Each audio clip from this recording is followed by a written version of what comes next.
तो आम्ही हे केला आहे, त्यामध्ये ह्या पण स्पष्टपणे नमूद केलं आहे की दर्शनसाठी त्याचा तुम्ही वापर करू नका.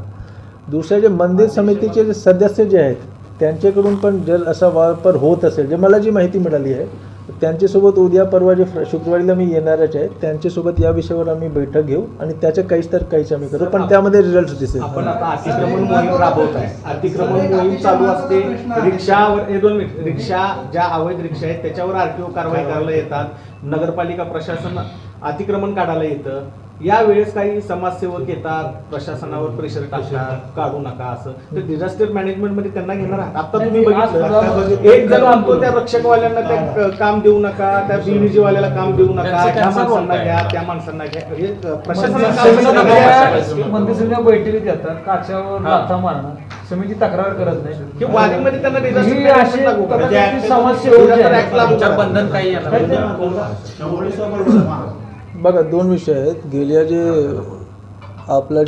आम्ही एक बैठक घेतली होती आपल्यासोबत, त्यामध्ये ओव्हरलोडिंग आणि ओव्हरचार्जिंग 2 विषय आपण सांगितले होते.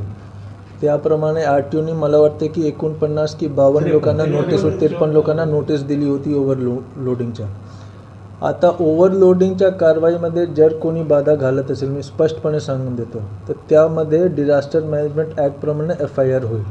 आणि हे मी पुन्हा एक वेळी स्पष्टपणे सांगून देतो की यानंतर जर आरटीओ किंवा कुठल्याही शासकीय विभागाने त्यांचे कर्तव्य बजावताना जर तुम्ही अडथळा निर्माण केला तर IPC सेक्शनमध्ये 188च्या खाली त्यामध्ये FIR होईल आणि डिझास्टर मॅनेजमेंटमध्ये पण FIR होईल.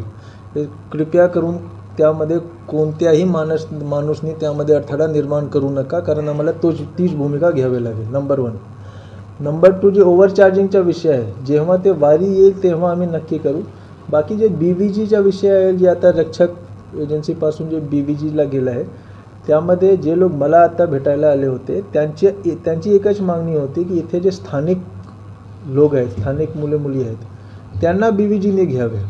आता त्यांना पण मी हे सांगितलं की एक वेळी तुम्ही आउटसोर्सिंग केला, कारण रक्षक जी एजन्सी होता त्याच्या विरुद्ध तक्रार आली, त्यानंतर तक्रारच्या प्रमाणाची चौकशी झाली आणि त्यानंतर BVGला अपॉइंट करण्यात आला होता.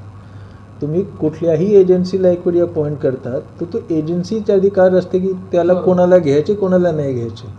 तरीसुद्धा हा पण खरं आहे की इथे जे स्थानिक तुमचे जे लोक आहेत त्यांना रोजगार मिळाला पाहिजे. आणि मंदिर समिती, मंदिर जे पंढरपूर विठ्ठल रुक्मिणी माताचे मंदिर आहे ते खूप मोठा सोर्स आहे रोजगारचा, बरोबर.